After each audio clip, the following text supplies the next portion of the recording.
On that Saturday, Stella got dressed as usual and left the house. After she left, Tun took Abalua into his bedroom.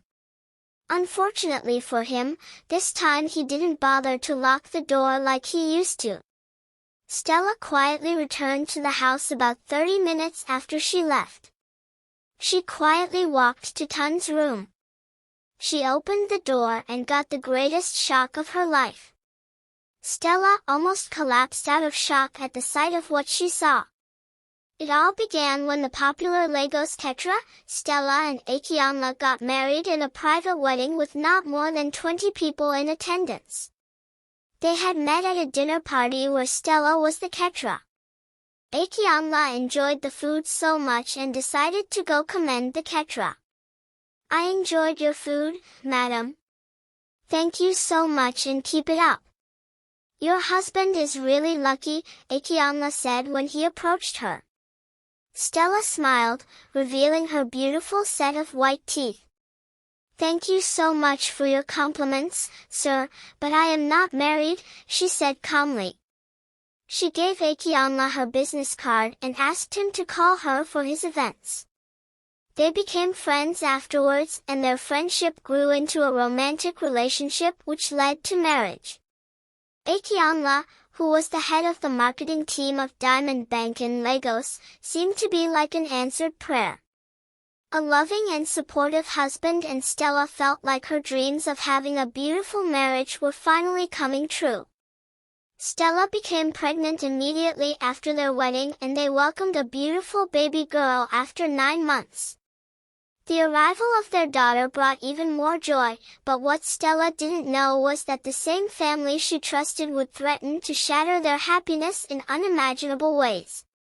The baby was named Abalua. Akianla's 22-year-old younger brother, Tund, was living with him when he got married to Stella. He had written JAM and was waiting to be admitted into the university. When Stella moved in after their wedding, she had wanted to tell her husband to send Tund back to his old mother in the village because she wanted a more private married life, but on a second thought, she let it slide. "If I do that, they will tag me a bad wife," she thought to herself. She eventually began to love Tund so much like her own brother because he was really helpful around the house. About 3 months after the birth of Abalua, her husband Akianla was transferred to Diamond Bank Ibadan branch in Oyo State. He moved to Ibadan, leaving Tund behind with his wife in Lagos. He visited them once or twice in a month. Being a mom without a house help and any elder around to help her out, Tund was helpful, always ready to lend Stella a hand. Stella had stopped taking catering jobs after she had her daughter. However, a mouth-watering job came from the governor's office after Abalua clocked 6 months and Stella couldn't turn it down. She took the baby along and made one of her workers attend to her while she prepared food. Abalua, being a clingy child, cried so much that day and Stella could barely concentrate on her work. She explained her ordeal to Tund when she returned home. "I can take care of her while you go to work since she is fond of me," he answered her. Stella thought for a while. Abalua was actually very fond of her uncle. She had to make a choice. With Akayola at work and Tund readily available, leaving Abalua with him seemed like the perfect arrangement. "It is just once in a week she can stay with you," she told Tund. Little did she know that this decision would haunt her. Tund's relationship with Abalua started off normally. He would sing to her, rock her to sleep and ensure she was well fed. Stella felt reassured. She believed Tund was the ideal uncle, loving, protective and trustworthy. But behind the mask of kindness, a storm was brewing. She began to leave her baby in his care whenever she had an event to cater. She returned home every time to either meet her baby sleeping soundly or playing cheerfully with her uncle.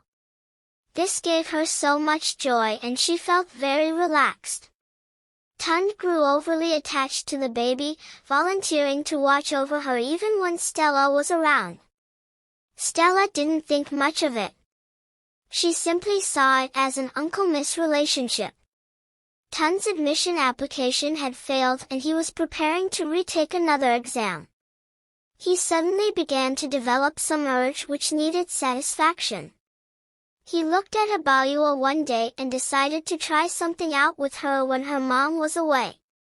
Just after Abayua's first birthday, Stella informed Tund that she had a very big event to cover by weekend. Abayua will be with you as usual while I go to work, she informed him. Sure, anything for you and my beautiful niece, Tund replied with a broad smile. That weekend, Stella left for the catering job, feeling confident that Tund would take care of Abayua. But this time, something went wrong. After Tund was sure that Stella was gone, he locked the door with the keys, took Abayua into their smaller living room and had her give him a sock. Abayua innocently did it. After he was satisfied, she began to cry. Tund felt very good after the act. He decided to continue, knowing that Abayua was too smart to make a report about his act. The next time Stella got another catering job and left Abayua with him, Tund deliberately refused to feed her, making sure she was very hungry before he took her to the room and repeated the same act. This time, Abayua did it with all her strength because she was really hungry. Tund was very happy. He fed her after the act and rocked her to sleep. This became Tund's routine every time Stella was away and he always looked forward to such moments. Abayua began to cry whenever she was with Tund and Stella noticed it, but she dismissed it as one of her daughter's mood swings. The baby also began to cry whenever Stella was going out, which was unlike her. Again, she ignored it and Tund continued with his evil act. One night, Stella woke up with a start.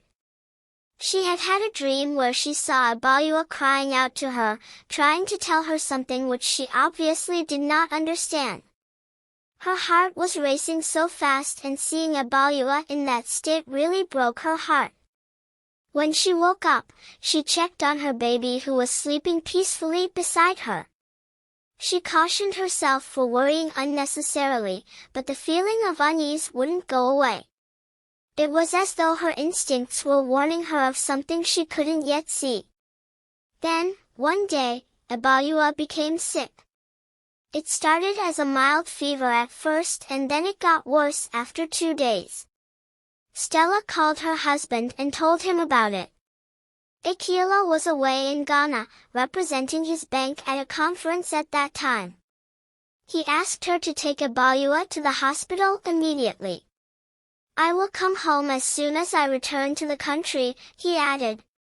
Stella took Abayua to the hospital, where a series of tests were carried out on her, but the doctors found nothing wrong with her. Then, he ordered for more tests using her urine samples.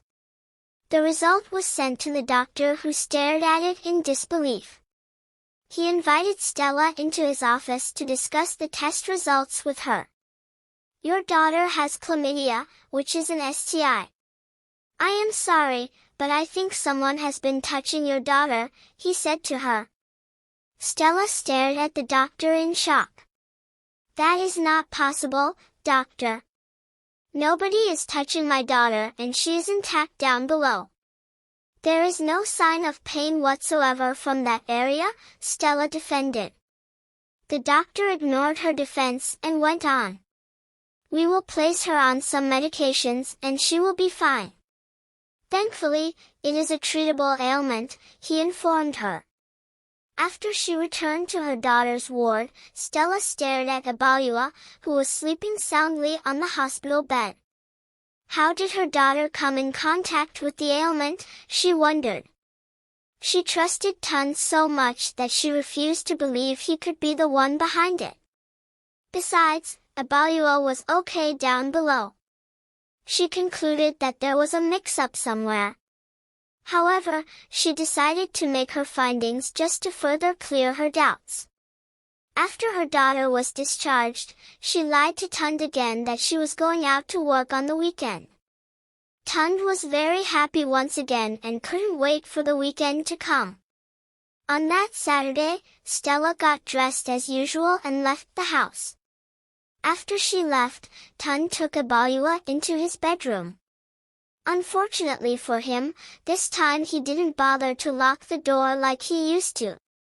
Stella quietly returned to the house about 30 minutes after she left. The house was unusually quiet. She quietly walked to Tund's room when she couldn't find him in the two living rooms. She opened the door and got the greatest shock of her life. Stella almost collapsed out of shock at the sight of what she saw. Agba began to cry immediately she saw her mother. Stella stormed into the room and began to scream at the top of her voice. Tund stammered, trying to cover his track, but Stella's anger couldn't be contained. She caught him red-handed and there was no way he could deny it. Stella grabbed her baby, shielding her away from the man she had once trusted. Enkay, who was already back from Ghana, returned home moments later to spend the weekend with his family. Stella narrated her discovery and the result from the hospital to her husband. Torn between loyalty to his brother and his love for his wife, Enkay struggled to understand what had happened. He sent Tund packing immediately. Stella demanded justice. The couple faced pressure from family members who wanted to keep the incident quiet, but Stella refused to back down. She was determined to protect Agba and ensure that Tund faced the consequences of his actions. She didn't care if that would end her marriage. She wanted to file a report to ensure that Tund's actions did not go unpunished, but her husband begged her not to. What Tund did was very bad, I agree, but we have to handle this with wisdom. You are still married to me. How do you expect my family to see us if Tund goes to prison? I have sent him away and he is never coming back. Please let us forget about it and move on, he begged her. Stella burst into tears and cried bitterly. I can't believe I was that careless. My baby gave me signs, but I ignored it all. My instinct warned me, but I still did not pay attention. I have my fault too, she said as she continued to cry. Enkay pulled her to himself in a warm embrace, apologizing repeatedly for trusting Tund. Together, they vowed to rebuild their lives and create a safer environment for Agba. Stella decided to let go, although the emotional scars remained. Each time she remembered the scene, she cried. Stella and Enkay decided to go for counseling to help them heal and find closure. Enkay moved his wife and daughter to live with him in Ibadan, while he put up his Lagos apartment for rent. Their love grew stronger, rooted in the lessons they had learned through their pains. Dear mothers, your children are your greatest treasure, and their safety is your highest priority. In a world where trust is often betrayed, be vigilant about who you leave your daughters with.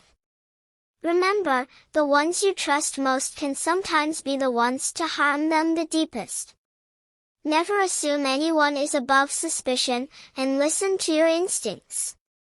Teach your daughters to speak up, to know their worth, and to recognize when something feels wrong. Your care, love, and shield them from the scars of abuse. Their innocence is precious. Guard it with everything you have.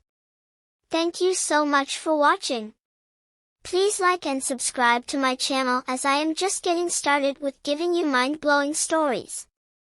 You will definitely enjoy your time on my channel. Bye for now.